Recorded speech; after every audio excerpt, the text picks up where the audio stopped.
I apologize for taking so long to get to part 2 of this build. I had some issues with the disasters update breaking quite a few of the mods, and it took a couple months to get all the mods updated, find the ones that no longer function, to get them removed, and basically be able to get back in and actually play the city again. Thankfully, it didn't corrupt the city, so I was able to pick up right where I'd left off from the previous video and keep building. Most of this video is just going to be focused on the actual building and expansion of the city. There's a few neat things that I noticed. At one point you'll see I put a few trees in the middle of a downtown area I was building, and they randomly caught on fire. The tree fire spread, set more buildings on fire, which I thought was kind of interesting when I finally realized what was happening, and I quickly tried to delete all of the living trees to stem the fire. But I thought that was a neat dynamic that was kind of cool, and it put my fire suppression system to more of a test than it usually did.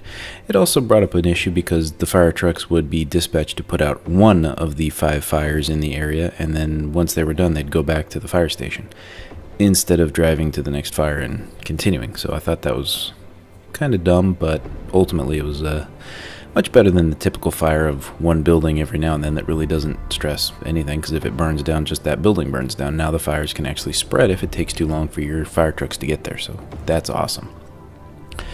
I expanded a portion of the highway that I have in this city about halfway through.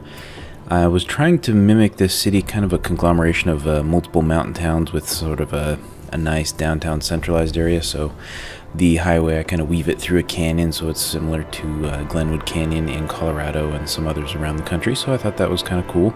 The highway overpass I build is definitely not very pretty, but I wanted to tinker with how traffic lane splitting and merging in certain areas would affect things. I've built some fancy ones with better forethought in certain areas, where 2 individual off-ramps, on-ramps would feed into one 2-lane road that was one direction, and then that would merge onto the highway. It worked pretty well, but I wanted to see how this would play out as more of like a normal city. So you build it not really knowing or expecting an area to be massively huge, popular, and trafficked, and wait and see what happens, more like a normal city does with their infrastructure. So in a normal city, they don't usually build an 8-lane highway. They start with a 2-lane highway, and then as the city grows, they'll expand. So I was trying to do some similar stuff to that. I did build out some areas a little ahead of time, just knowing I was going to put city and people there. So that was a whoops as far as what I was trying to do with the city. But on the whole, I don't have a lot of public transportation. I haven't planned out any rail lines yet. I haven't put any subways in. I haven't done anything. And again, I'm going to approach that a little later on in the build once I get a bit farther.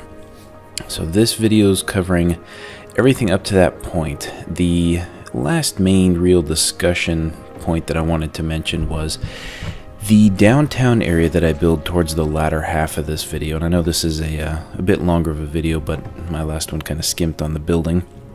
But the city that I start building at the end, or the downtown area, if you notice my demand section, it kind of plateaued as far as what residents wanted. They didn't really want to move in to where it was. I'd kind of built up enough and they were happy with what they had.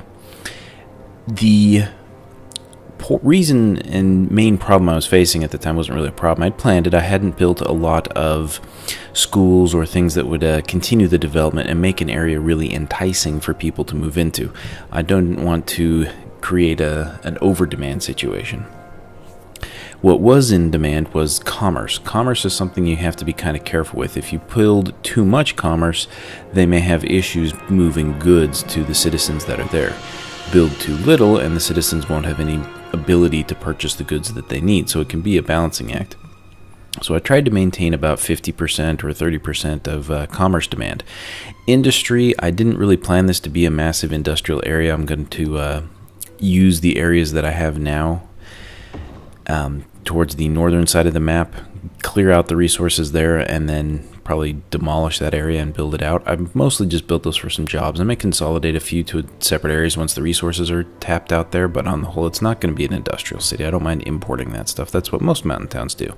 They may have ore and some things like that, but on the whole, they're not really industrial powerhouses up in the middle of nowhere. But the demand that I was working towards when I built this city was I was trying to create a population boom. And the way I did this was I planned out kind of the highway to bring residents in and out quick and easy.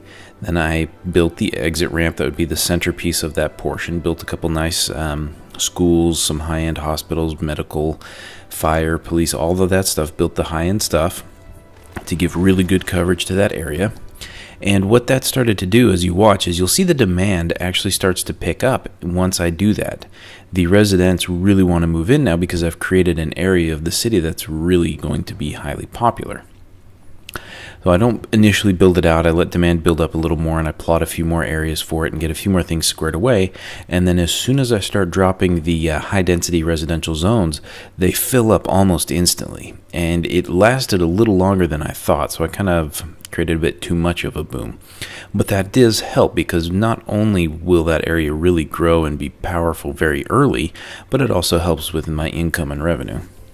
Again, I play this game with unlimited money. I was trying to tinker with some new style of builds in this one, and so far it's working out, but it was kind of neat to see how fast that area just exploded with life from nothing to a fairly dense city pretty quickly. And even some of those areas are getting level 5 buildings, and I only played for about an hour that night, so it was pretty impressive that they up-leveled that fast.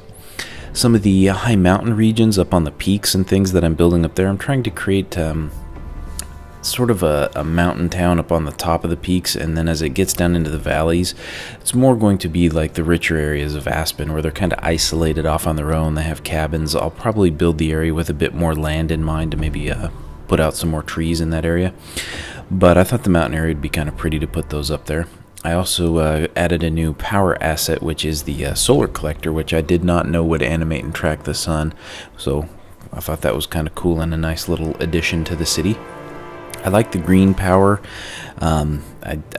Sometimes it can be a little cumbersome and ugly because you have tons of windmills and things all over the place, but it's kind of neat. There's a lot of wind farms in certain parts of the U.S., and they're low maintenance overall. They produce a decent amount of power, and you can just plop them wherever you need them, so I like that power source. Anyway, I'll shut up now and let you watch the video.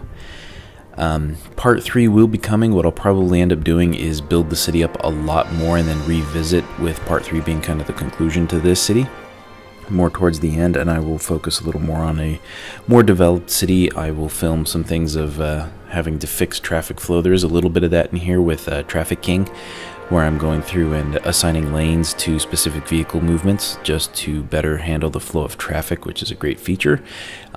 If you don't have that mod, I highly recommend it. Just note that any vehicle spawned before you make an adjustment will not actually read that adjustment. It'll have to wait until the vehicle spawns again with that adjustment in place before it'll actually be able to follow the lane. So it does have a bit of delay on it, but it's a massively powerful tool to go in there and modify the lanes and the speed limits and all that stuff, and it really helps the game a lot.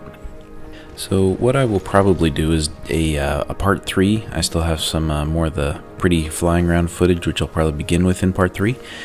And part 3 will more be the intermediate city as I fix some of the problems that'll crop up and go from there. And then I will conclude it in a part 4, which just shows more of the staged out and built city and kind of where I'm going to leave it. I don't think I'll max out the map or the assets. I'm going to take this one and then move on to another city. But I did enjoy this map. It's got some interesting difficulties to it, but on the whole, it's pretty cool. Unless there's a major game patch, it shouldn't take me too long to get the rest of the city built. I do have some other videos in the works that will require some more recording, but thank you for watching, and as always, we'll see you next time.